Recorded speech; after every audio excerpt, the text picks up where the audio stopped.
Start है। सही है, सही है भाई। अच्छा जी, अस्सलाम वालेकुम एवरीवन। हम लोग आज जो है वो लाइव क्विज कर रहे हैं और हमने इस क्विज का नाम रखा है कौन बनेगा अमेजॉन वीए। सही है, तो आप समझ सकते हैं कि ये जो है आपके सामने जो है वो उस क्विज का होस्ट बैठा हुआ है और ये सारे के सारे हॉट सीट पे बैठे हुए हैं।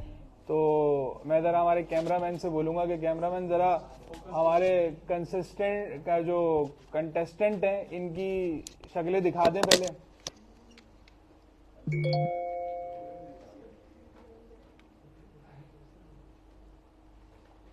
सही है भाई, सही है। अब वापस इधर ले आए आप।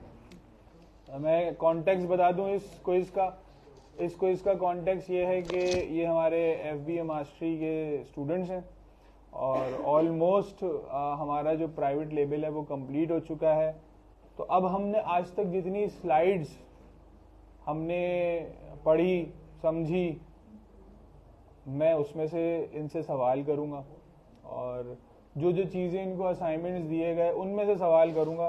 कोई भी सवाल ऐसा नहीं होगा कि जिसके बारे में बात ना की गई हो। तो इसका मतलब ये है कि दे नो एवरीथिंग, जिस चीज़ के बारे में भी हम बात करेंगे।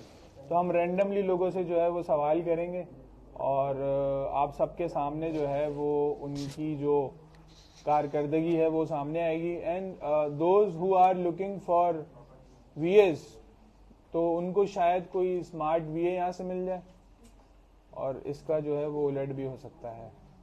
तो ज़रा आप कैमरामैन इनके सबके सामने कर दें।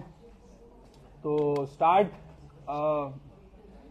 हम कर रहे हैं। बड़े कॉमन क्वेश्चन है जो कि पहली स्लाइड के अंदर आया था। जो पहली बार जब भी कोई बंदा आता है तो उसको चीज़ पता होनी चाहिए। तो आप ज़रा अपना नाम बताएं, इनको माइक दें और इन पे थोड़ा सा फोकस करें। इन्हीं से सवाल करते हैं। हाँ, आपसे कह रहा हूँ जिनके हाथ में माइक गया है अभी। हाँ भाई, तो अपना नाम बताएं सबसे पहले। अस्सलाम वालेकुम, मेरा नाम मोहम्मद अनस है। मोहम्मद अनस। मोहम्मद अनस से मेरा सवाल है कि मोहम्मद अनस मुझे ये बता दें कि what is e commerce. E commerce basically जो भी काम है अगर हम उसे ऑनलाइन करते हैं, जैसे कोई ख़रीद और फ़रोख्त ऑनलाइन हम कर ले तो वो बेसिकली ई कॉमर्स हो जाता है। जैसे रोज़मर्रा की ज़िंदगी में भी हम कर रहे होते हैं, व्हाट्सएप से या बाई कर रहे होते हैं या फेसबुक से कुछ चीज़ें बाई कर रहे होते हैं, तो ई कॉमर्स है। मुझे दो ई कॉमर्स की टाइप्स बता दें, वो कौन सी होती हैं। ई कॉमर्स की टाइप्स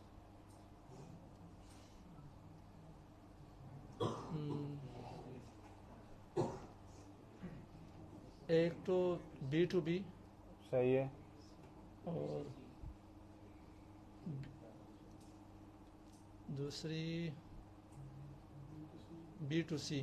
अच्छा, ये ये दो। जिन्होंने B2C बताया है आप बराए मेहरबानी उनको माइक दे दें। कौन सा आप थे? आपने ही बताया। जी हाँ। अच्छा जी। अच्छा, जो जो जवाब दे रहा है वो खड़ा हो जाए ताकि सही से फोकस हो। सही है। तो अपना नाम बताएं। अस्सलाम वालेकुम, my name is Yasin Ali Shaikh. अच्छा यासीन, मुझे ये बताएं कि हम प्रोडक्ट रिसर्च में ट्रेंड्स क्यों देखते हैं। सर, ट्रेंड्स इसीलिए देखते हैं क्योंकि जब भी आप प्रोडक्ट सर्च करने जा रहे हैं तो ऐसा कोई, ताकि हम प्रोडक्ट जो है ना सिलेक्ट ना हो जाए जो ट्रेंड स्पेसिफिक टाइम के लिए ट्रेंड कर रहा हो। हम ऐसा प्रोडक्ट सिलेक्ट करें जो थ्रू आउट हमें एक टाइम के लिए जिसकी सेल और परचेज हो। तो इस वजह से हम ट्रेंड सेलेक्ट करते हैं। और दूसरा इसका पॉजिटिव साइन ये भी है कि देखें करंट मार्केट में क्या ट्रेंड्स चल रहे हैं, उसके अकॉर्डिंगली आपको प्रोडक्ट अपना सिलेक्ट ताकि करना पड़े। कोई भी प्रोडक्ट चूज करते हुए क्या किन किन चीज़ों को दिमाग में रखना चाहिए प्राइवेट लेवल के लिए कि ये इंपॉर्टेंट फैक्टर्स हैं उस प्रोडक्ट के। सर देखें, as a business point of view obviously कोई प्रोडक्ट आप सेलेक्ट करते हैं तो उसके लिए आपको सेल्स रिक्वायर्ड होती है। तो अगर हम ई कॉमर्स की बात करें स्पेसिफिक टू अमेज़ोन, तो अमेज़ोन में हमें देखना पड़ता है कौन सा प्रोडक्ट कितना उसके यूनिट सेल हो रहा है सबसे पहले तो, और उसके ऑब्वियसली कंपटीशन उसकी देखनी पड़ती है, कॉम्पिटिटिव एनालिसिस करना पड़ता है, और उसके अलावा हमें उसका सर्च वॉल्यूम देखना पड़ता है। तो ये मल्टीपल फैक्टर्स हैं किसी प्रोडक्ट को सर्च करने में हमें। और हमारे क्या है, सीजनलिटी चेक करनी पड़ती है। सही है। और प्राइजेस ऑब्वियसली, तो ये कुछ factors। BSR कंसिस्टेंसी क्या होती है? Sir that is product ranking होता है बेसिकली, कि एक प्रोडक्ट कहाँ पे वो रैंक कर रहा है। I forgot the full form but that is related to ranking. सही है, ये अपने आगे वाले को दे दो।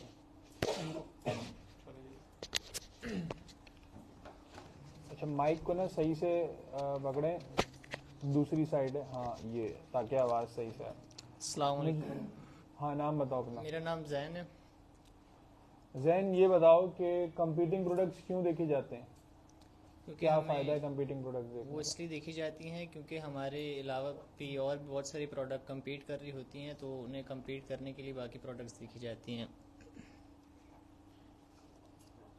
अमेज़ॉन की शिपमेंट क्रिएट करते वक्त किन किन चीज़ों का ध्यान रखना होता है हमें? शिपमेंट क्रिएट करते वक्त मतलब किन चीज़ों का ध्यान रखना पड़ता है?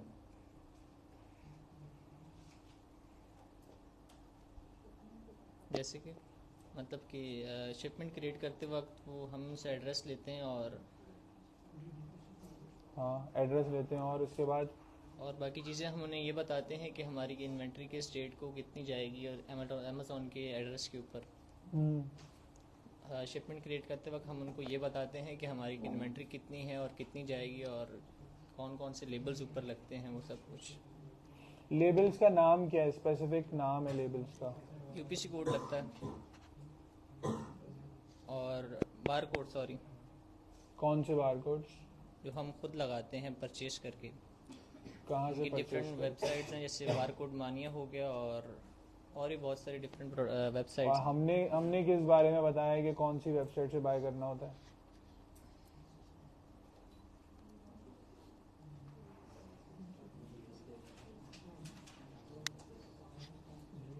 ये डिफरेंट्स याद है उनकी, लेकिन ये आपको हमने याद नहीं है। क्या हमने बारकोड मेनिया का जिक्र किया था? नहीं, लेकिन जिसका पहले से आइडिया था।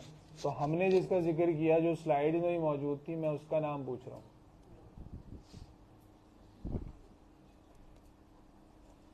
GS1 था। GS1 था, बिल्कुल। इसका एक खास नाम होता है, वो क्या कहते हैं इसको? ये जो हमारे बारकोड्स लगेंगे प्रोडक्ट्स के ऊपर, खास नाम से मुराद मतलब इसका कोई नाम है, उससे हम इसको बुलाते हैं? अगर किसी को बताना होता है तो वो नाम लेते हैं हम। यूपीसी। नहीं, यूपीसी तो नहीं है भाई।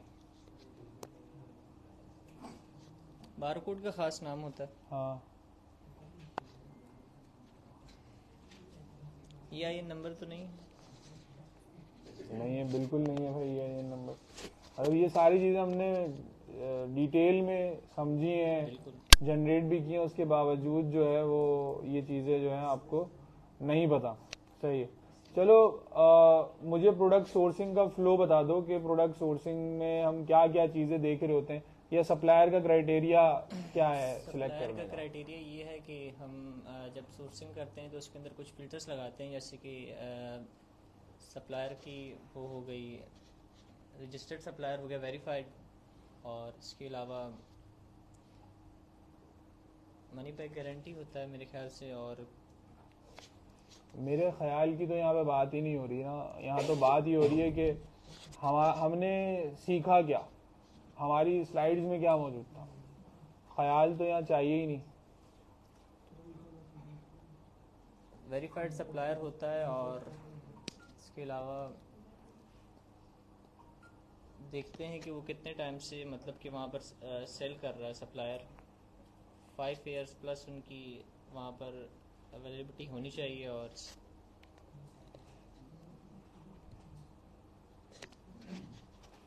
अपने बराबर वाले को दे दो। Assalamu alaikum, sir. My name is Aneeb Rajput. What is EXW, FOB और DDP? EXW सर बेसिकली अगर हम कोई सोर्स करते हैं प्रोडक्ट तो उसको हम वहाँ से डायरेक्ट अगर हम कंप्लीट पैकेज में वो लेते हैं, सॉरी बगैर कंप्लीट पैकेज के सिर्फ उसे हम वहाँ पे पहुँचाने की अपने, जैसे हम चाइना से सोर्स करें कोई प्रोडक्ट फाइनलाइज करके तो चाइना से सिर्फ निकलने तक का उनका होता है जिनसे हम बाय करते हैं। EXW है ये। जी। FOB क्या है? FOB जो सर वो गुड्स को वो पहुँचाने तक का उनका, कहाँ पहुँचाने तक का? हमारा जो स्टोर पे जहाँ पे हमें चाहिए होता है। और DDP क्या होता है? DDP कंप्लीट पैकेज उन्हीं का ही होगा, जो सारा कुछ उनकी जिम्मेदारी होगी, हम पे करेंगे उसके लिए। FOB में और DDP में क्या फर्क हो गया? FOB मतलब सर वो उस पे जो FOB होगा उसमें वो उनकी जिम्मेदारी नहीं होगी हमारे गुड्स की ना, वो सिर्फ हमें ट्रांसपोर्ट दे रहे होंगे, उसके अंदर क्या है या वहाँ पे पहुँच के कोई लॉस होता है उतारने में जैसे, तो उनमें उनकी जिम्मेदारी नहीं होगी। अगर DDP करते हैं उसमें कंप्लीट उनकी जिम्मेदारी उतारने तक, उस पर स्टोर करने तक, हर चीज़ उनके। EXW की फुल फॉर्म क्या है? सॉरी फुल फॉर्म नहीं पता। FOB की फुल फॉर्म क्या है? तीनों की नहीं पता। तीनों की नहीं पता? तुमने ये तीनों भी गलत एक्सप्लेन किए और इनकी फुल फॉर्म भी नहीं पता, तो क्यों नहीं पता भाई, जरा बताओ सबको।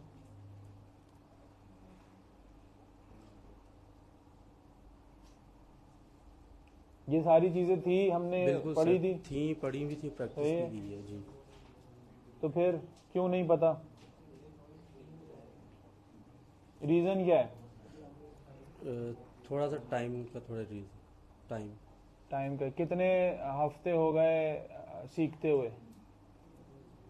ये तकरीबन सेकंड मंथ खत्म होने वाला है। सेकंड मंथ खत्म होने वाला है। कल हो चुका है बल्कि 13। तो अपने आप को क्या रेटिंग दोगे नॉलेज में 10 में कुछ से? चीज़ें सर होती हैं लाइक जितना भी ओवरऑल अभी तक हमने पढ़ा है, कुछ पॉइंट्स ऐसे हैं कि जो बिल्कुल भी नहीं याद रह रहे, कुछ ऐसे हैं कि जिनमें हम बेस्ट होते हैं। बैक एंड सिस्टम कितने कैरेक्टर्स की होती हैं? उसमें 200 बैक एंड में 2000। मैक्सिमम 2000 की लिमिट है, सही है। और डिस्क्रिप्शन में उसमें सर 2000 ही है। उसमें भी 2000 है। और बुलेट पॉइंट्स वो 200। ये सारी की सारी गलत बताई हैं, सिर्फ एक डिस्क्रिप्शन 2000 होती है। तो अब जरा इसके बारे में बताओ, कह रहे हो कुछ चीज़ें याद नहीं है, तो कुछ चीज़ों में वो क्या चीज़ें आती हैं? सर ये जब वो काम कर रहे होते हैं प्रैक्टिकली तो ये चीज़ें सामने नज़र आ रही होती हैं, मतलब ये ऑब्वियसली। थियोरेटिकली मतलब सही नहीं है ये? नहीं, मैं ये नहीं कह रहा ये सही नहीं है, कुछ चीज़ें ऐसी जैसे वो परफॉर्म कर रहे होते हैं हम, तो वो चीज़ें वहाँ पे आ रही होती हैं।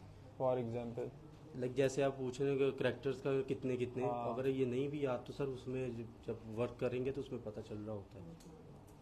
अच्छा, अमेज़ोन का ना मुझे प्रोडक्ट लॉन्च का फ्लो बता दो।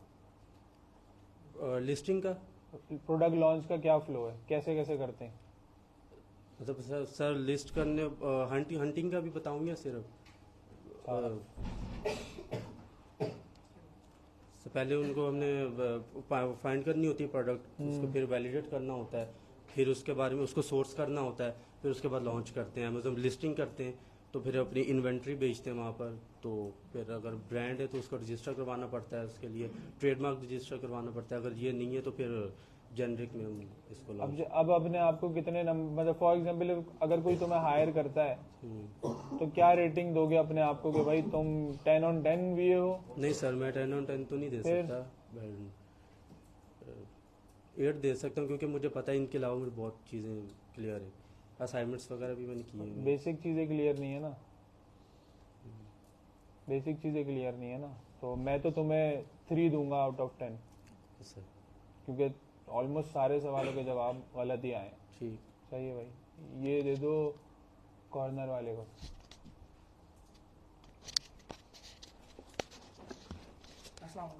हाँ भाई, कॉम्पिटिटर एनालिसिस में क्या क्या करना होता है हमें? अस्सलाम वालेकुम, मेरा नाम यासिर सईद है। और कॉम्पिटिटर, सर दोबारा रिपीट करिएगा। कॉम्पिटिटर एनालिसिस में हम क्या करते हैं? सर कॉम्पिटिटर एनालिसिस में हम कॉम्पिटिटर से जो भी हमें डिफरेंट अपनी स्ट्रेटजीज रखनी होती हैं, मिसाल के तौर पे अगर जैसे कि वो हमारे रेट्स वगैरह में कॉम्पिटिटर ने क्या रखे हमें, उसको हमें डिफरेंट करना होता है। हमें अपने प्रोडक्ट्स के हवाले से जितनी भी हमारी जो डिटेल्ड है फोटोग्राफी और जितनी भी मतलब इमेजेस वगैरह हैं उसमें हम डिटेल्ड में जाएंगे, बुलेट पॉइंट्स और दूसरी चीज़ें जो हैं हम डिस्क्रिप्शन में चेंजेस लाएंगे अपने और उसको बेहतर से बेहतर बनाएंगे ताकि हमारा रैंकिंग कर सके ऑर्गेनिकली जितने भी है हमारे कीवर्ड्स के ज़रिए।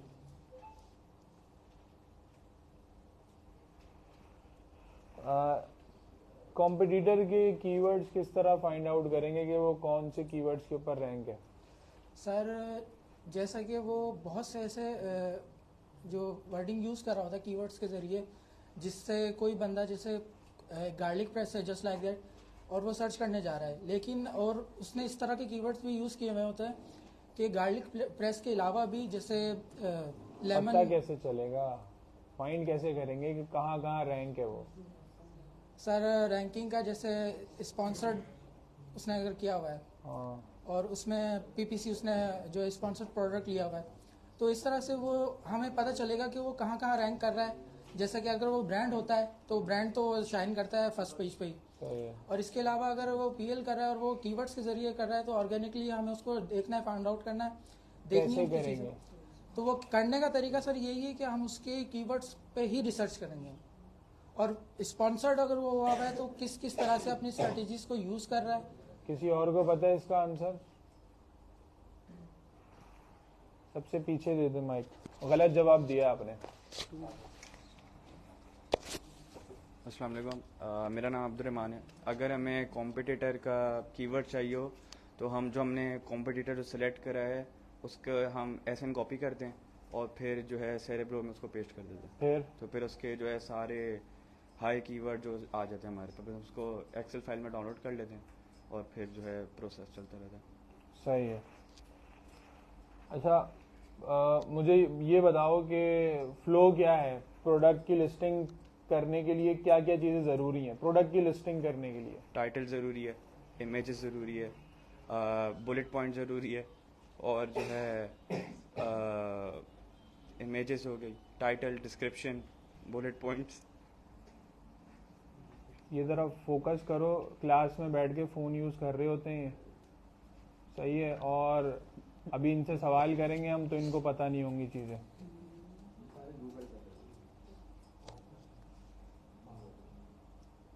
हाँ भाई दोबारा बताओ, डिस्टर्ब कर दिया इसने तुम्हें। टाइटल ज़रूरी होता है, डिस्क्रिप्शन ज़रूरी होता है और इमेजेस ज़रूरी होता है, बुलेट पॉइंट ज़रूरी होते हैं।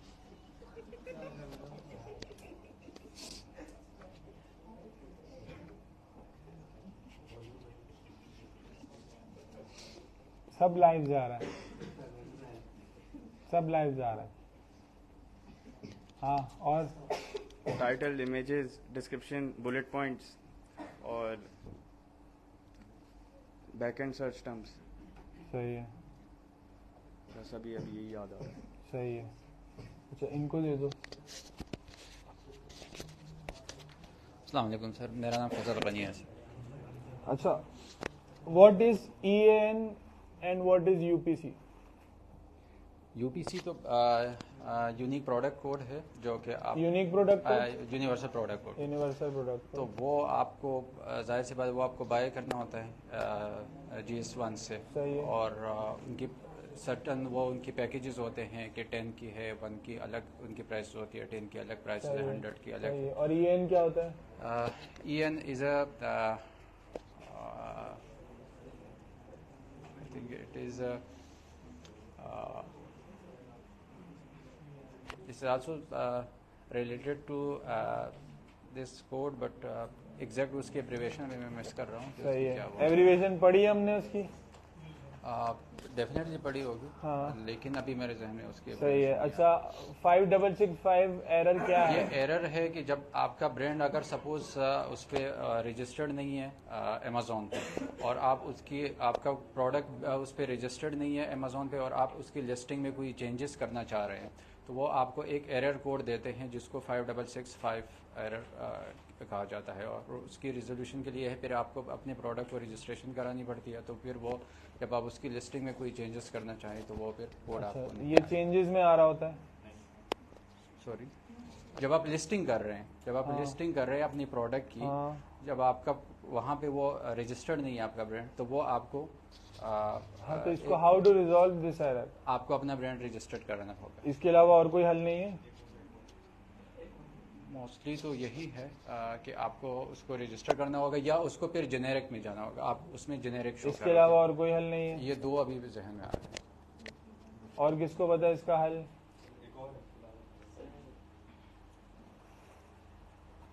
इधर माइक दे देंगे।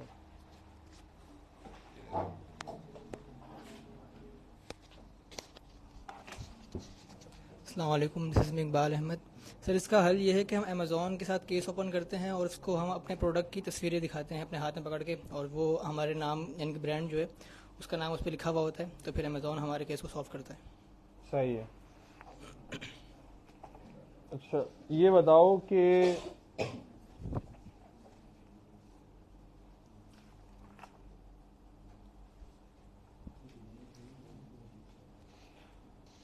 टाइटल के अंदर क्या क्या चीजें नहीं होनी चाहिए?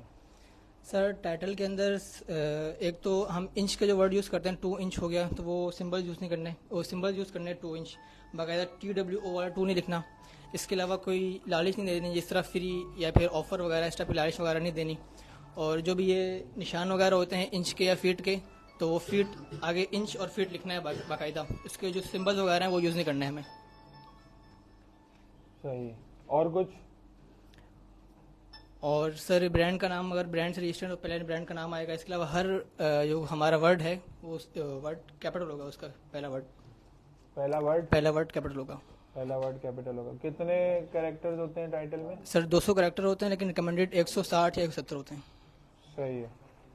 चलो वो पीछे दे दो, ये देख लिया ना तुमने, तो पकड़ लो माइक को। हाँ,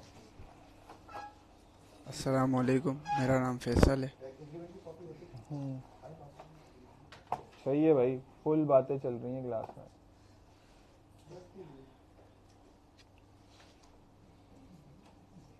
इमेजेस की गाइडलाइंस बता दो कि जब अमेज़ॉन की इमेजेस डिज़ाइन करते हैं हम, तो उसके अंदर क्या क्या चीज़ें ज़रूरी हैं। सबसे पहले मेन इमेज के बारे में बताना। मेन इमेज कैसी होनी चाहिए?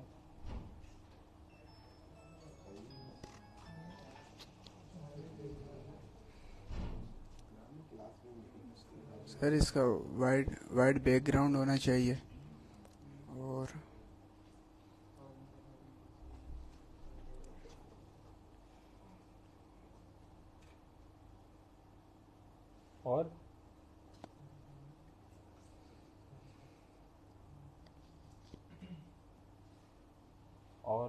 और क्या क्या पता है? चलो वो बता दो, जो पता है वो बता दो।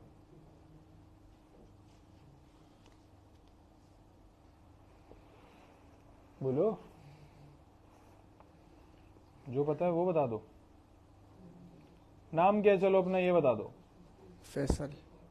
फैसल। फैसल VA क्यों बनना है?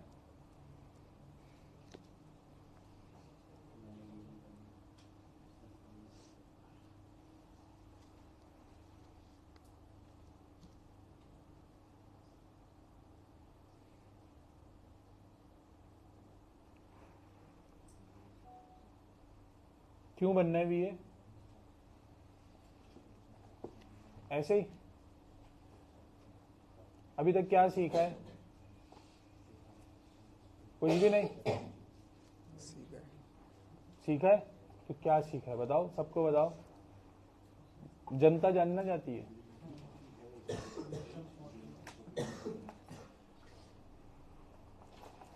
चलो BSR बता दो, BSR क्या होता है?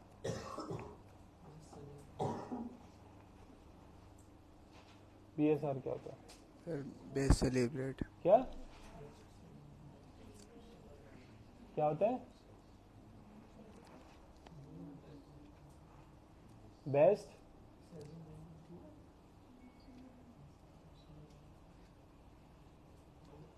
चलो भाई, तुम तो टाइम ज़ाया कर रहे हो यार। चलो अब थोड़ा सा इस तरफ आ जाओ, माइक दे दें आप अपना। सही है। आप बताएं इमेजेस की गाइडलाइन, जो मेन इमेज है कैसी होनी चाहिए? तो माइक दे दें।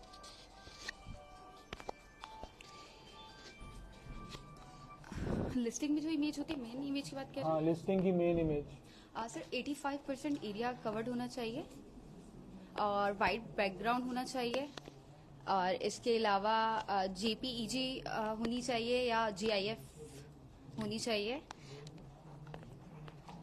I think. और इसके अलावा 1000 पिक्सल्स से शॉर्ट होनी चाहिए या 1000 पिक्सल होना चाहिए और आपकी इमेज बिल्कुल क्लियर होनी चाहिए, ब्लर नहीं होनी चाहिए। सही है। और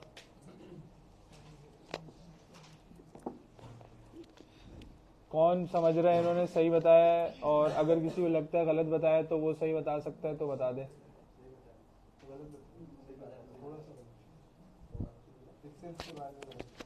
पिक्सल्स के बारे में गलत बताया है, चले इनको दे दें, ये बता देंगे पिक्सल्स के बारे में।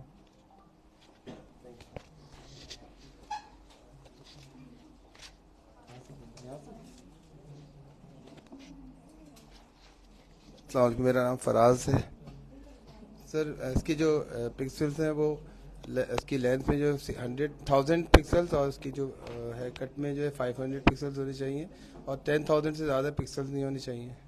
सही है। और बाकी की जो इमेजेस हैं वो कैसी होनी चाहिए, क्या क्या क्या सर उसमें दो तरह की होती हैं, इन्फोग्राफिक होती हैं जिसमें और लाइफ स्टाइल होती हैं। इन्फोग्राफिक में हम उसका साइज वगैरह वो बताते हैं, लाइफ स्टाइल में उसको बताते हैं कि उसका इस्तेमाल कैसे करना है। सही है। A+ कंटेंट क्या होता है सर? A+ कंटेंट जब कोई ब्रांड है अगर, तो उसको अमेज़ॉन अथॉरिटी देता है कि वो अपने जो इमेजेस हैं विद टेक्स्ट उसको इस पे शो करा सकता है लिस्टिंग के ऊपर। What is the benefit of A+ content? Sir उसमें यह है कि उसमें ज़्यादा जो बायर का इंटेंट होता है ज़्यादा होता है और उसमें ज़्यादा क्लियर उसकी जो जिसका जो मैसेज होता है ज़्यादा क्लियर होता है, ज़्यादा उसमें जो इमेजेस वगैरह होते हैं वो बहुत ज़्यादा होते हैं, कंटेंट भी उसमें जो टेक्स्ट है वो भी ज़्यादा लिख सकते हैं। सही है। गेटेड कैटेगरीज कौन सी होती हैं सर? गेटेड कैटेगरीज होती हैं जिसमें हमें सर्टिफिकेशन चाहिए होती है अमेज़ॉन की तरफ से और बगैर उसके सर्टिफिकेट के हम उसे जो है वो हम उसको उसमें हम इन नहीं हो सकते। क्यों नहीं इन हो सकते सर? उसमें जो सर्टिफिकेशन होती है मिसाल का बेबी प्रोडक्ट्स वगैरह हैं जिसमें अमेज़ॉन की तरफ से कुछ रिस्ट्रिक्शंस हैं। तो how to ungate those products? Sir उसके लिए जो है वो हमें वो सर्टिफिकेशंस जो है वो जो अमेज़ॉन हमें मांगता है। कौन देगा सर्टिफिकेशंस? वो सर सप्लायर देता है या सप्लायर देता है वैसे। सप्लायर देता है जी।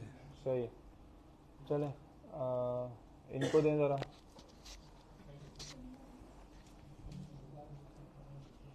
अस्सलाम वालेकुम viewers, this is Daniyal Hussain. What is scribble? Scribble नहीं पता था।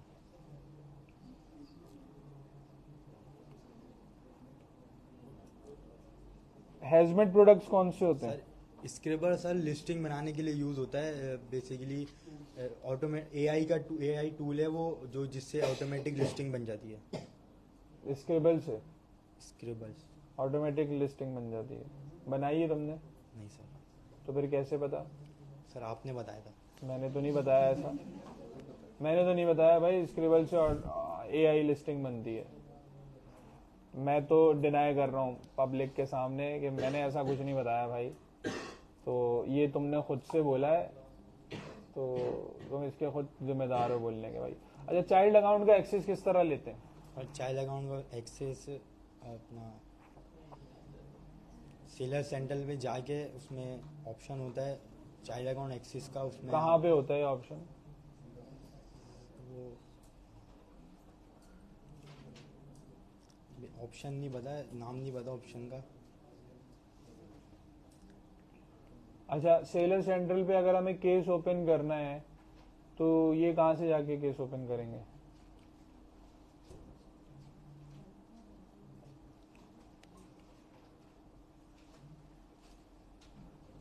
अच्छा, मुझे पीपीसी की टारगेटिंग बता दो।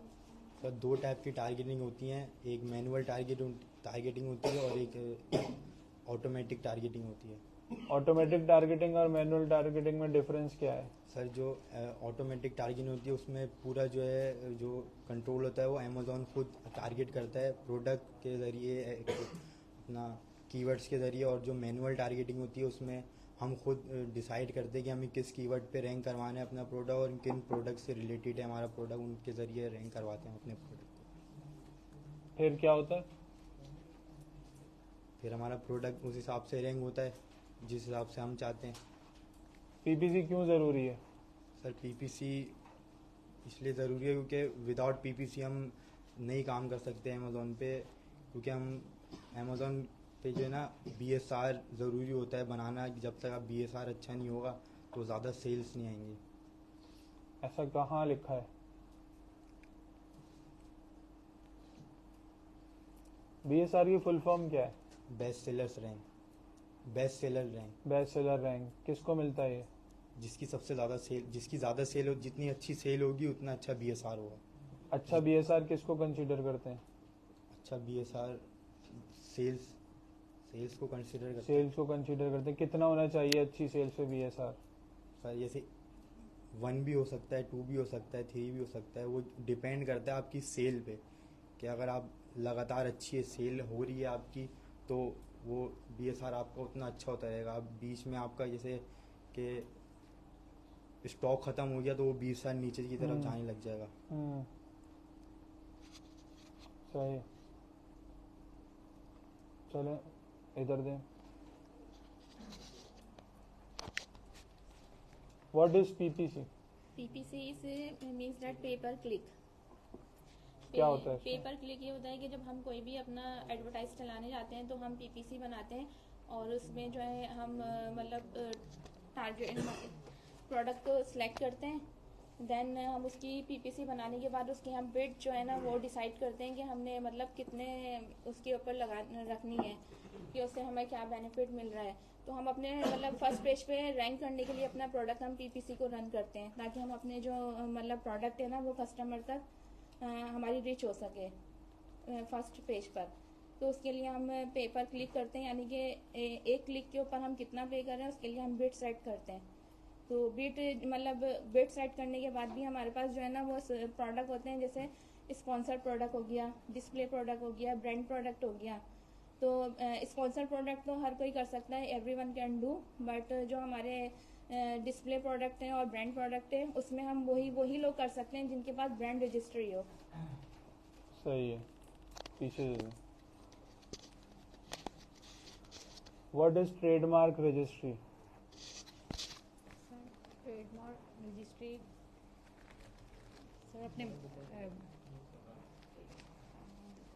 सर अपने ब्रांड को रजिस्टर कराने के लिए जो है वो देने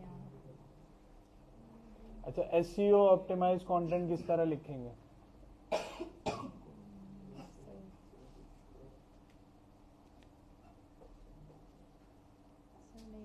बुलेट पॉइंट्स में कितने कैरेक्टर्स होते हैं?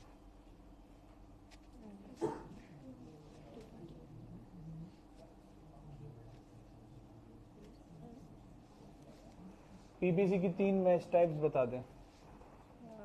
एक 3 मैच टाइप्स में एक ब्रॉड, एक एग्जैक्ट और एक फ्रेज मैच टाइप। क्या क्या होता है ब्रॉड में, क्या होता है फ्रेज में, क्या होता है एग्जैक्ट में, क्या होता है? ब्रॉड में जो है वो लूज मैच होता है, उससे हमारी जो प्रोडक्ट कीवर्ड है उससे रिलेटेड या उससे कोई भी वर्ड उससे मिलता जुलता अगर हम डाल दें तो वो शो कर देगा। जैसे अगर मेरा लेमन स्क्वीज़र है तो किसी ने अगर लेमन प्रेस लिख दिया, लेमन लिख दिया या lemon stainless steel lemon squeezer लिख दिया तो वो शो हो जाएगा। जो फ्रेज़ है इसमें जो है ये उसके प्रीफिक्स या सुफिक्स होते हैं। जैसे अगर फ्रेज़ मतलब इसमें वो नहीं होना चाहिए पूरी ही लिखी आई हो तो ये शो कर देगा। जैसे अगर लेमन स्क्वीज़र है तो अगर इससे पहले किसी ने लिख दिया स्टेनलेस स्टील लेमन स्क्वीज़र जब भी शो हो जाएगा, या इसके बाद जैसे लेमन स्क्वीज़र स्मॉल या कुछ उसमें ऐड कर दिया और जो एग्जैक्ट उसमें एज इट इज़। तो ब्रॉड और फ्रेज में डिफरेंस क्या हुआ? ब्रॉड में तो हम कोई भी वर्ड लिख सकते हैं ना, जैसे अगर पूरा नाम भी लिखा, जैसे मेरा अगर लेमन स्क्वीज़र है तो ब्रॉड में अगर से मैं लेमन लेमन प्रेस या लेमन जूस या लेमनेड वगैरह इस तरह उससे रिलेटेड शो कर देगा। तो फ्रेज में वो पूरा लेमन स्क्वीज़र जो है वो टाइप करेगा जब शो होगा। सही है, बराबर में। अस्सलाम वालेकुम, मेरा नाम निम्रा है। What is FNSKU? SKU FNSKU तो नहीं पता। SKU तो एक वो प्रोडक्ट का नंबर होता है ना, मॉडल, मतलब उससे डिफाइन SKU की फुल फॉर्म बता दें पहले तो। Stock keeping unit. और FNSKU की फुल फॉर्म? का तो नहीं पता। फ्लैट फाइल किस तरह बनाते हैं? फ्लैट फाइल एक्सेल पे बनाते हैं और उसमें जो है सर्च वॉल्यूम वगैरह जो भी हमारे, अगर हमारे पास प्रोडक्ट नॉलेज है तो हम उसके मतलब डिटेल्स में लिखनी होती है। क्या डिटेल्स लिखनी होती है? कि टाइटल लिखना होता है, डिस्क्रिप्शन लिखना होता है, बुलेट पॉइंट्स, सर्च टर्म्स लिखने होते हैं और वेट और जो होता है वेरिएशन बनती है उसमें। आइटम लेबल और बॉक्स लेबल में क्या फ़र्क है? आइटम लेबल और बॉक्स लेबल? आइटम लेबल तो मतलब आइटम का जो लेबल है मतलब आपके प्रोडक्ट का लेबल होगा, और बॉक्स में तो जितने भी प्रोडक्ट्स होंगे उसका लेबल बनेगा। तो आइटम और बॉक्स के अंदर फ़र्क क्या हुआ? बॉक्स में तो बहुत सारे, मतलब आपके 24 यूनिट्स हैं तो वो सारे बॉक्स में, एक बॉक्स में आएंगे। आइटम में तो पर यूनिट का जो लेवल है वो है। कीवर्ड रिसर्च क्यों करते हैं? टॉप रैंकिंग के लिए, मतलब सर्च वॉल्यूम जिसकी ज़्यादा हो उसकी रिसर्च करने की। क्या मेन चीज़ क्या देख रहे होते हैं? सिर्फ सर्च वॉल्यूम देख रहे होते हैं? कीवर्ड रिसर्च के लिए, अपने प्रोडक्ट को रैंक करवाने के लिए। तो कैसे होती है कीवर्ड रिसर्च से रैंक? सेरिब्रो के थ्रू होती है, एक मैग्नेट के थ्रू होती है। इससे रैंक होती है? सर वो निकलती है, बस कीवर्ड्स निकलते हैं। कीवर्ड्स निकलते हैं। कीवर्ड्स क्यों निकाल रहे हैं हम? लिस्टिंग के लिए निकाल रहे हैं ना, कि हमारी लिस्टिंग हमारी अच्छी हो। कीवर्ड रिसर्च कर लिया, अब इसके बाद क्या करेंगे? कीवर्ड रिसर्च कर लिया, उसके बाद क्या करेंगे? उसके बाद डिस्क्रिप्शन वगैरह अपनी लिस्टिंग में लिखेंगे उस कीवर्ड्स को। उसकी अपनी लिस्टिंग में लिखेंगे। उसकी लिस्टिंग लिखेंगे। हाँ। सही है। फिर पब्लिश कर देंगे keyword.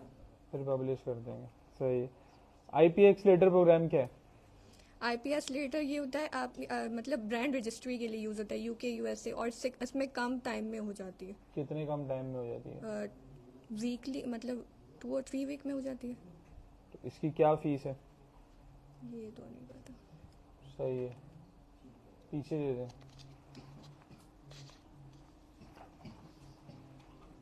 What is Amazon?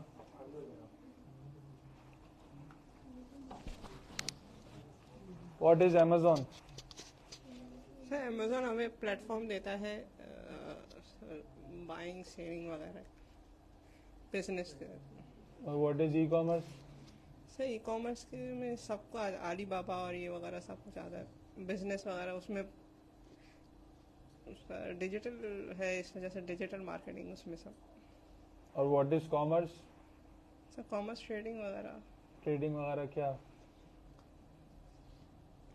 Sir सब बिजनेस करते हैं, ट्रेडिंग वगैरह करते हैं, तो ये सारा कॉमर्स में आ जाता है सर। ट्रेड एश्योरेंस क्या होती है अलीबाबा में?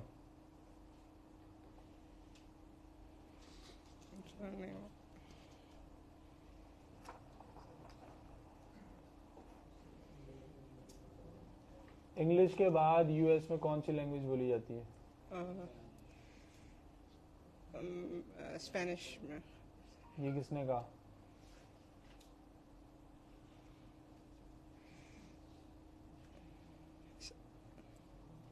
बैक एंड सर्च टर्म के अंदर क्या लिखते हैं?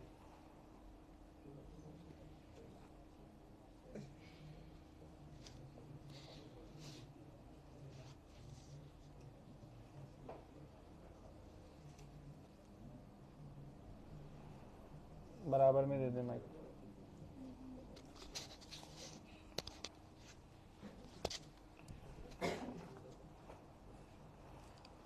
बैक एंड सर्च टर्म में क्या लिखते हैं? कीवर्ड्स। कौन से कीवर्ड्स?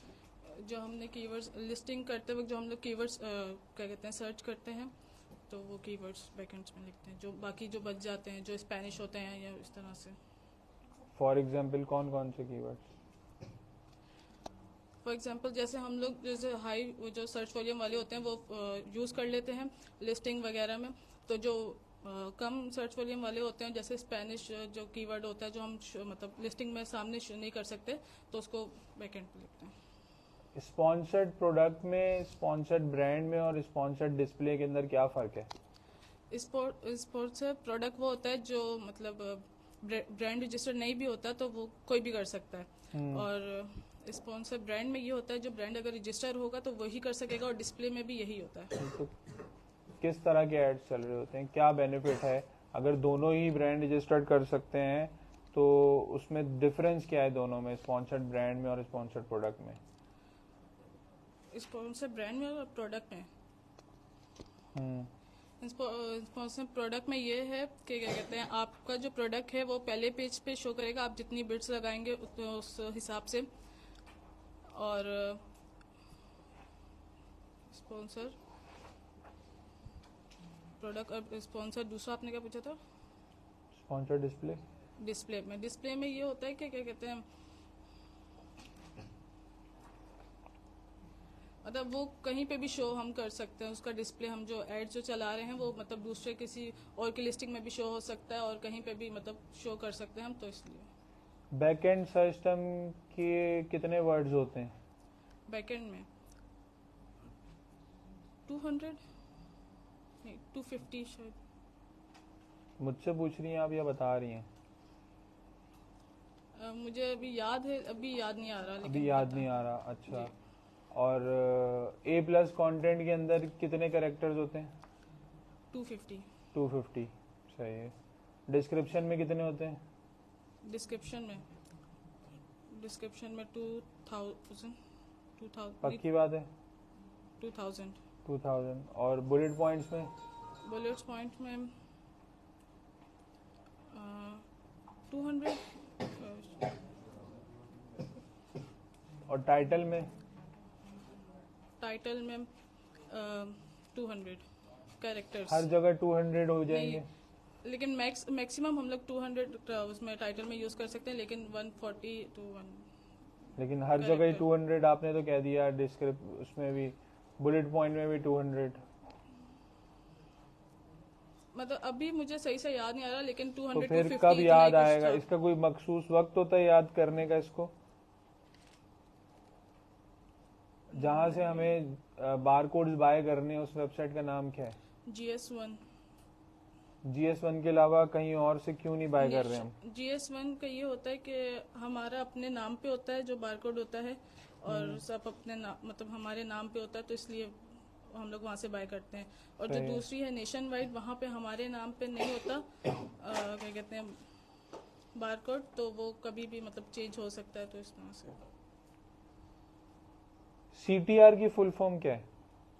CTR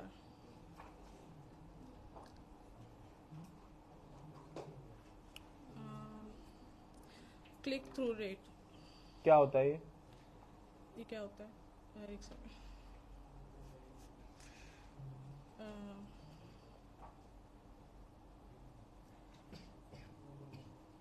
मैंने पढ़ा था, अभी मुझे याद पीछे माइक दे दें। CTR क्या होता है? Click through rate. Click through rate होता क्या है? इससे हमें पता चलता है कि कितने लोगों ने मतलब हमारे जो PPC है उस पर क्लिक किए। इसको इसके पर निकालने का अपना तरीका होता है। क्या तरीका होता है? अब हम देखते हैं अगर हमारे 10 क्लिक्स हैं तो उसमें से अगर 5 लोगों ने बाय किए तो फिर हमारा क्लिक थ्रू रेट जो है इसको हम फिर आपस में मल्टीप्लाई करके 100 से डिवाइड करते हैं। और ACOS क्या होता है?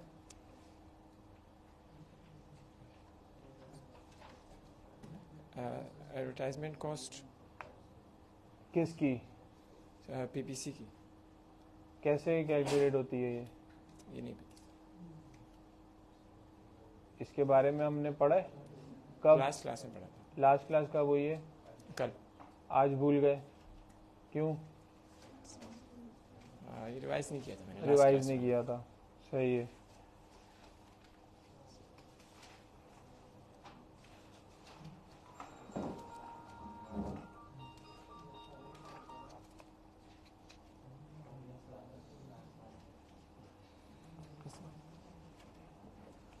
बिड्स क्या होती हैं? सर बिड्स आप जो है जब पीपीसी कैंपेन रन करते हैं तो आप बिड सेलेक्ट करते हैं कि मतलब पर क्लिक कितनी बिड होनी चाहिए। सही है। आइटम लेबल जो है वो कहाँ से जनरेट होता है जाके? शिपमेंट्स प्लान जब आप बनाते हैं तो उधर आप आइटम लेवल जनरेट करते हैं। इसके अलावा और कोई तरीका नहीं है?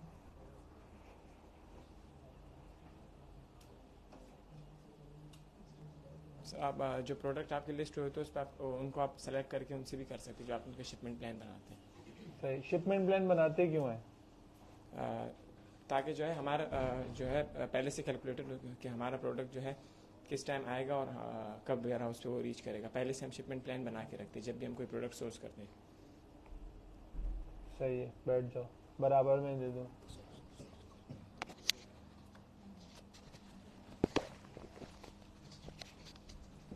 अस्सलाम वालेकुम, मेरा नाम मशल अब्बास है।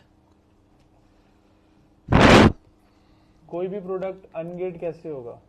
कोई भी कैटेगरी अनगेट करने के लिए हमें एक इनवॉइस तरीके की चाहिए होती है अपने सप्लायर से। जैसे कुछ कैटेगरीज होती हैं, जैसे बेबी प्रोडक्ट होती है या ब्यूटी वगैरह की होती है, तो उसमें कुछ चीज़ें ऐसी होती हैं जैसे अगर ब्यूटी का होता है तो उसमें स्किन वगैरह का आपका मसला आ सकता है, तो वो एक तरीके से फिर अमेज़ॉन पे बैन लगाता है तो आपको गेटेड हो जाती है। तो आप उसको निकलवाने के लिए आपको एक इनवॉइस चाहिए होती है उससे अपने सप्लायर से जो आप अमेज़ॉन को देते हो, तो वो आपको अनगेट कर देता है उस कैटेगरी। FBA का प्रोसेस क्या है? FBA का प्रोसेस होता है फुलफिलमेंट बाय अमेज़ॉन, मतलब कि आप आपकी इन्वेंट्री है वो आप अमेज़ॉन के वेयर हाउस में जाके रखवाते हो, और जब भी वो ऑर्डर आता है तो अमेज़ॉन अपनी जो वो है इन्वेंट्री है उसकी जो उनके वेयर हाउस में वहाँ से वो निकलवा के प्रोडक्ट अपने सप्लाई वो कस्टमर को दे देता है। तो अमेज़ॉन की फीसेस वगैरह कौन कौन सी होती हैं? उनकी अगर आप उनकी पार्टनर कैरियर सर्विस ले रहे हैं तो वो उनकी एक फ़ीस लेते हैं, और इसके अलावा जो उनकी इन्वेंट्री की फ़ीस होती है वो उसकी फ़ीस लेते हैं कि इन्वेंट्री वगैरह, और स्पेशली कुछ मंथ्स होते हैं जैसे अक्टूबर से दिसंबर शायद होती है, उसमें ज़्यादा होती है उनकी फ़ीस। बाकी जो नॉर्मल मंथ्स होते हैं उनमें कम होती है कि उनकी इन्वेंट्री, क्योंकि वो इन्वेंट्री की फ़ीस लेते इसलिए हैं क्योंकि उनके पास जगह नहीं होती और उन्होंने बाकी प्रोडक्ट्स भी रखवाने होते हैं उसकी। और वो पार्टनर कैरियर सर्विस एक जगह से, जैसे आप उनकी पार्टनर कैरियर सर्विस ले रहे हो तो वो इन चीज़ों की फ़ीस लेते हैं। सही है। पीछे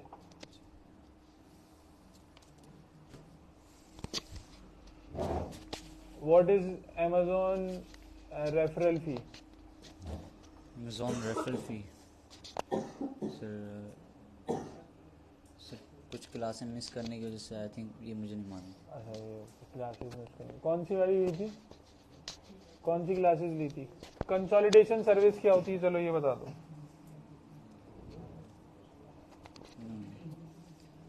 नहीं मालूम सर। सोर्सिंग का प्रोसेस बता दो।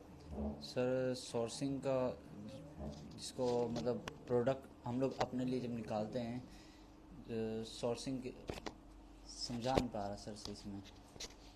क्या समझा सकते हो सही से? मतलब सर जो पर्सनली मैंने खुद जिस पे बहुत ज़्यादा काम किया है, आई थिंक वो 5665 पे, और चलो 5665 समझा दो। वो एक ऐसा मसला है जब हमें प्रोडक्ट रजिस्ट्रेशन करानी होती है अपने अमेज़ॉन पे, तो ये बार बार सबसे ज़्यादा होने वाला मसला आई थिंक ये है अमेज़ॉन में। और इसको जब भी हम प्रोडक्ट रजिस्टर करा रहे होते हैं तब ये होता है ज़्यादातर। कहाँ रजिस्टर करा रहे होते हैं? अमेज़ॉन पे, सेलर सेंट्रल पे। अच्छा, तो ये क्या मतलब क्या है, मसला क्या है असल? ये सर तो अभी तुमने खुद ही कहा है कि ये मुझे सबसे अच्छा पता है। मतलब कुछ चीज़ें ऐसी नहीं सर, ये जैसे हम लोग प्रोडक्ट रजिस्ट्रेशन करवा रहे होते हैं अपनी अमेज़ॉन के ऊपर, और ये उस वक्त की सबसे ज़्यादा प्रॉब्लम होती है इसकी। इंस्पेक्शन रिपोर्ट में क्या क्या होता है? इंस्पेक्शन रिपोर्ट में सर मतलब हमें प्रोडक्ट की हर चीज़ देखनी पड़ती है, और इसमें क्या मसला है क्या नहीं, और मतलब A to Z हर चीज़ को हमें देखना पड़ता है तकरीबन। कौन करता है ये इंस्पेक्शन? सर या तो हमें इसके लिए इंस्पेक्शन टीम हायर करनी पड़ती है या ये सप्लायर खुद करके देते हैं। अच्छा, ये किसने बताया तुम्हें सप्लायर खुद करके देता है? सर वैसे अपनी तरफ से अपनी तरफ से बोल रहे हो? क्यों? वैसे ही अंदाज़ा। वैसे ही अंदाज़ा, सही है। बैठ जाओ, ये आगे दे दो।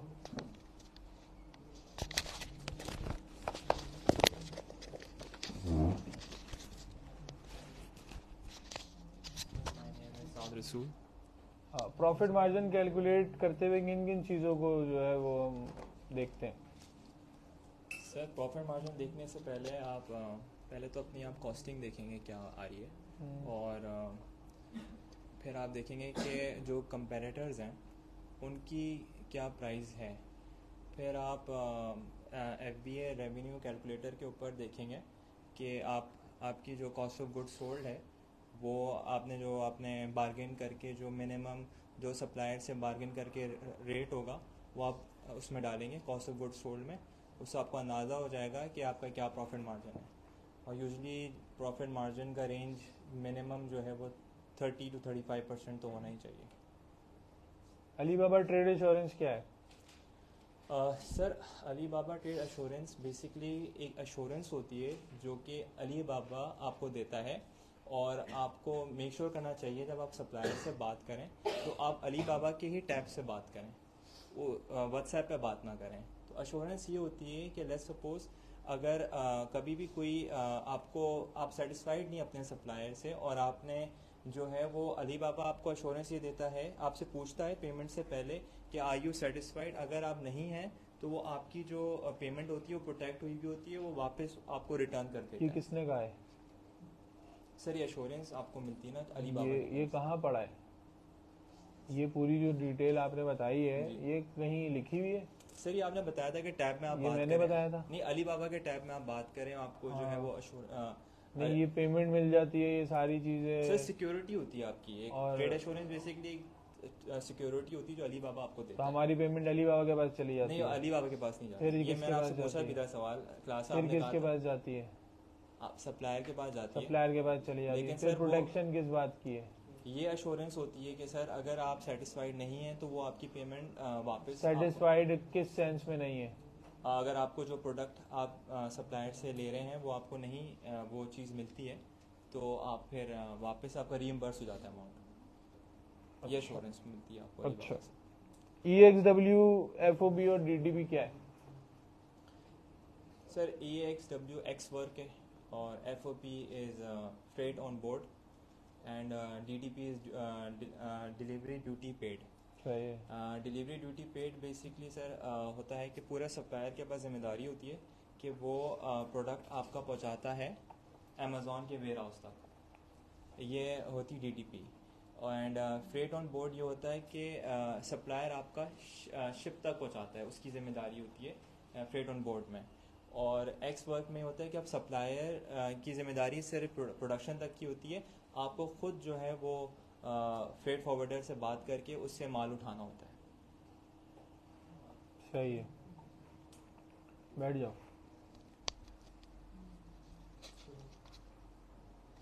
हाँ, अमेज़ॉन पार्टनर कैरियर सर्विस क्या है? Amazon partner carrier service Amazon की खुद की सर्विस होती है जो कि वो मतलब कि फ्रेट वगैरह की सर्विस होती है जो कि वो देता है अपने सेलर्स के लिए। फिर उससे क्या होता है? उससे क्या होता है मतलब आपकी जो प्रोडक्ट होती है वो आपको अगर मतलब लॉजिस्टिक्स में हेल्प करती है, या तो आप अमेज़ॉन का यूज़ कर सकते हो, या तो आप अपने सप्लायर का यूज़ कर सकते हो, या तो आप एक इंडिपेंडेंट ऑर्गेनाइजेशन से भी करवा सकते हो। What is ad group? Ad group group होता है, एड का ग्रुप होता है जैसे कि अगर आपको इंडिविजुअल कैंपेन्स या उसमें आप वो एक एड ग्रुप में ऐड कर सकते हो। फिर क्या बना होगा के इससे क्या होगा, ऐड चलेगी बस। मतलब एड कैंपेन्स को आप मतलब कि एक एड ग्रुप में कंपाइल कर सकते हो। नहीं, ज़रूरी नहीं है, चला भी सकते हैं नहीं एड ग्रुप, बल्कि अगर आपके पास एक कैंपेन है या उसमें भी एक एड ग्रुप में चल सकती है, उसमें कोई प्रॉब्लम की बात नहीं है। अच्छा, सही है। चाइल्ड अकाउंट का एक्सेस कैसे लेंगे? चाइल्ड अकाउंट का एक्सेस आपको सेटिंग्स में जाके मिलता है, जो कि आपको जो पेरेंट अकाउंट होता है वो आपको देता है, यूज़र परमिशन से जाके आपको मिलता है। यूज़र परमिशन कहाँ पे होती है?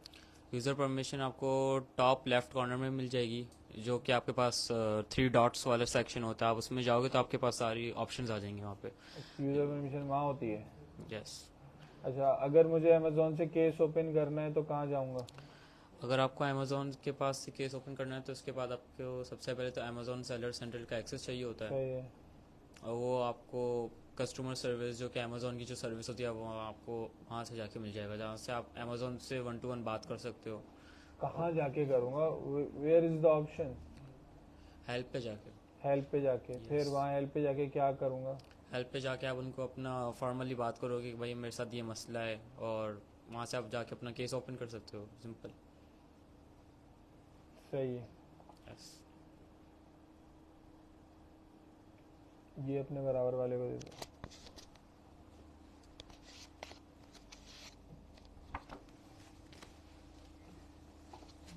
जेनेरिक ब्रांड नेम क्यों लिखते हैं हम?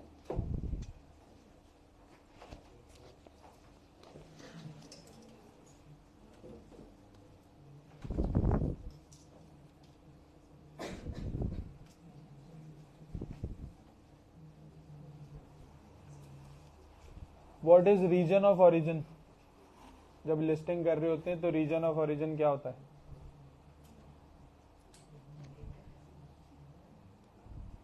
क्या होता है? नहीं बता, बराबर वाले को देखो। नहीं बता। क्या चीज? नहीं बता। क्यों?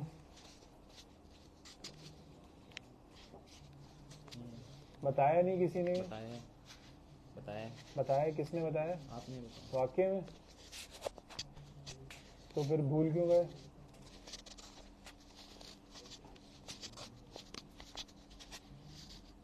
भूल क्यों गए? प्रैक्टिस नहीं करी। प्रैक्टिस नहीं करी। FNSQ की फुल फॉर्म क्या है? किसकी? FNSQ।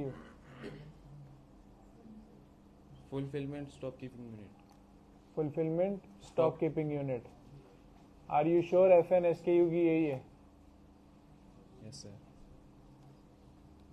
Fulfilment stock keeping unit. Stock keeping unit. Stock keeping unit. Stock keeping unit. इन सबको जरा मिलाओ, क्या वाकई में यही बन रही है? F फॉर फुलफिलमेंट और SKU stock keeping unit. N कहाँ गया? मैंने तो FNSKU कहा है।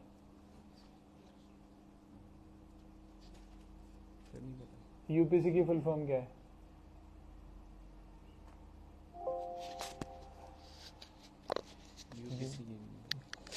EAN की फुल फॉर्म?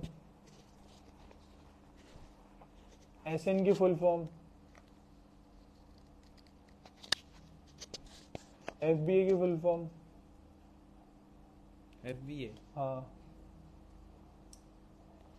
ये तो पता है।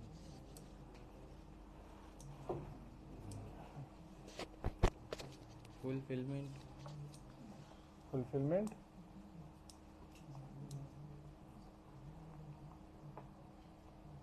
फुलफिलमेंट क्या? चलो FBM की बता दो। Fulfilment bye merchant, fulfilment bye Amazon. Fulfilment bye merchant, fulfilment bye Amazon. पक्की बात है, यही है। तो पहले FBA क्यों नहीं याद आ रही थी? ऐसे ही सर। ऐसे ही दिल चाह रहा था कि ना याद करूं? नहीं ऐसे नहीं। फिर सोच रहे थे। सही है। बराबर वाले को दे दो। UPC की full form? Universal product code. FNSKU?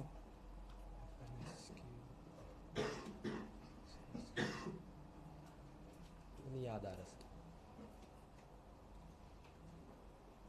तो फिर क्या याद आ रहा है भाई? अच्छा, अगर PPC चलाएं हम, और क्या गारंटी है कि PPC के रिजल्ट जनरेट होंगे, और हम क्या कर सकते हैं उसके रिजल्ट जनरेट करने के लिए? सर गारंटी तो कुछ भी नहीं है, ये है कि हम जो हमारे रिजल्ट आएंगे उनमें हम चेंजेस कर सकते हैं, तो हमें जो है रिजल्ट मिल सकता है। कैसे कर सकते हैं चेंज? जो स्ट्रेटजी वगैरह जो हम अप्लाई करेंगे उसमें चेंजेस कर सकते क्या स्ट्रेटजी होगी? हैं। जो हम एड्स रन करेंगे, sponsor ad, display ad, brands ads, उसमें चेंजेस करेंगे। बस यही होगा। सही है, चलो ये इसको दे दो आगे। हाँ सर, नाम बताओ। Sir Ufran Ali, FBA student. MBA student. Ufran, क्या कर सकते हैं कि PPC जो है वो सही चले? सर PPC बेसिकली सबसे पहले तो हमने अपनी लिस्टिंग जो है ना बेहतर करनी है, और फिर जो हमारी जो उसकी जो पिक्चर्स है वो बेटर होगी, तब हमारी जो है ना PPC बेहतर चलेगी। अदरवाइज़ हम PPC पे अपने जो है ना इन्वेस्टमेंट करते रहेंगे पर सेल कोई नहीं आएगी। बेसिकली हमने सबसे पहले अपनी लिस्टिंग को देखना होता है, फिर उसके बाद PPC बेसिकली हमारी जो सेलिंग है उसको इंक्रीज़ करने के लिए, ताकि जितनी एडवर्टाइजमेंट होगी इतनी ही ज़्यादा जो है ना हमारी सेल आती रहेगी हमारी जो है ना प्रोडक्ट के ऊपर। पर अगर हमारी प्रोडक्ट ही अच्छी नहीं होगी, उसकी लिस्टिंग ही अच्छी नहीं होगी, तो फ़ायदा ही नहीं, किसी को पसंद ही नहीं आएगी, तो किस तरीके से जो है ना लोग आके सेल करें, परचेस करेंगे। सर लिस्टिंग भी अच्छी है, सारी चीज़ें सही हैं, अब कोई स्ट्रेटजी? सर इसमें स्ट्रेटजीज आती है, 3 किस्म की स्ट्रेटजीज आती है PPC के अंदर। वो तो बिडिंग की स्ट्रेटजीज होती है, पर सर आप क्या पूछना चाह रहे हैं PPC इसमें? चलाने की कोई स्ट्रेटजी? सर नहीं होगी, उसके अंदर हमारे पास 3 मॉडल होते हैं ब्रांड का। सही है। एक डिस्प्ले होता है और सही एक है। इसके अलावा जो ना मुझे ऐसा याद आ रहा है कि मैंने बताया था कि हम प्राइस जो है वो ब्रेक इवन पे रख देंगे, और फिर 10 से 15 दिन के लिए PPC चलाएंगे। जी सर, ऐसा जी कुछ जी याद बिल्कुल आ रहा ऐसा है? ही है सर। आपने कहा कि ब्रेक इवन पर रख देंगे और 10 से 15 दिन तक हम अपनी हाँ। तो हमारी उससे क्या जो है होगा ना उससे? सर हमारी सेल्स जो है ना बढ़ जाएगी, और कैसे बढ़ हमारी जाएंगी? क्यों बढ़ जाएंगी? क्योंकि सर हमारी जो प्राइस है वो ब्रेक इवन पे आ गई, और ब्रेक इवन पे आने की वजह से अब हमारी सेल्स खुद ब खुद जो है ना ऊपर जाएंगी, क्योंकि हमारी जो वो होगी प्राइस होगी बिल्कुल कम पे होगी, जिसकी वजह से जो है ना हमारी PPC अच्छी चलेगी औरों के मुकाबले में। कंसोलिडेशन सर्विसेज क्या होती हैं? सर कंसोलिडेशन सर्विसेज बेसिकली जो हमारा जो जब हम सेलर सेंटर पर जाते हैं और वहाँ पर हम अपनी एडवर्टाइजमेंट में जाते हैं, एडवर्टाइजमेंट का जो मेन जो है ना विंडो आती है वो हमारी कंसोल होती है, तो उसी की सर्विसेज जो है उसी को कहते हैं सर, जो एडवर्टाइज कंसोलिडेशन सर्विस उसको कहते हैं। जी सर, उसमें जो हमारे को सर्विसेज प्रोवाइड हो रही होती है अमेजोन के थ्रू, जो हमारे को मार्केटिंग करके दे रही होती है। सही है। कंसोलिडेशन सर्विस और किसी को पता है क्या होती है भाई?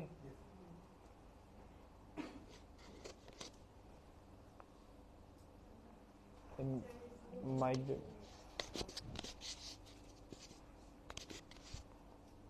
सर हम लोग ये करते हैं कि हमारे पास टाइम कम होता है, तो हम जो प्रोडक्ट मंगवाएं पाकिस्तान चाइना से देखने के लिए, तो हम ये करते हैं कि हम जूम इंस्पेक्शन के थ्रू हम अपनी प्रोडक्ट्स उस टीम के पास भिजवाते हैं, और वो हमारे साथ जूम पे उसको वो करता है।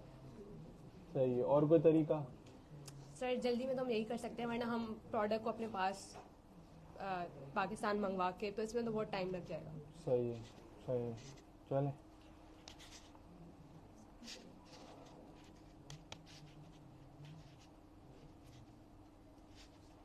अमेज़न की रेफरल फी किस चीज़ के ऊपर बेस कर रही होती है?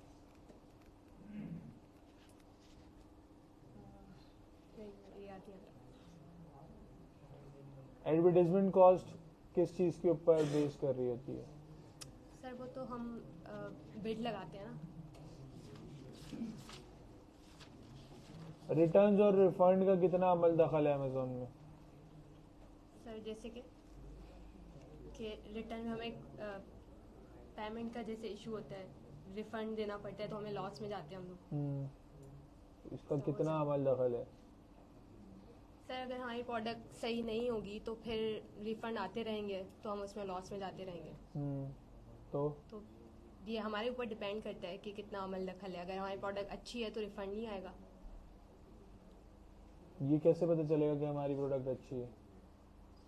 सर सर उसका मटेरियल उस पर डिपेंड करता है, मतलब अगर हमारा मटेरियल अच्छा नहीं है तो जो हम प्रोडक्ट दिखा रहे हैं, अगर जो बाय कर रहा है उसके पास हमारी प्रोडक्ट जाएगी और वो अच्छी नहीं होगी, उससे वो मटेरियल नहीं मिला, वो चीज़ नहीं मिली, तो वो रिफ़ंड कर लेगा, या उसको पसंद नहीं आ रही। FBA किस बेस के ऊपर कैलकुलेट होती है? Sir overall calculation. ओवरऑल क्या कैलकुलेशन? कि हमारी जो प्रोडक्ट है, प्रोडक्ट की जो पेमेंट है, मतलब हम सारी चीज़ों को कवर करते हैं उसमें। हम जैसे सोर्सिंग करते हैं उसमें हम सारी पेमेंट देखते हैं कितनी चीज़ें हैं। सर ये पूछना चाह रहे हैं कि ओवरऑल प्रोडक्ट की पेमेंट? नहीं, मुझे सवाल रिपीट करना है। अमेज़न की फीसिस का मैंने पूछा। अच्छा, अमेज़न की फीसेस का उसमें ये होता है कि वो अपने पास जो चीज़ें रखता है वेयर हाउस में, उसकी पेमेंट हमसे चार्ज करता है, और हम ऐड चलाते हैं उसके चार्जेस लेता है, और हमारे सेल्स के ऊपर भी लेता है वो, कि हमारी कितनी सेल्स आ रही हैं उसके ऊपर भी वो चार्ज करता है। सही है। दे दे माइक।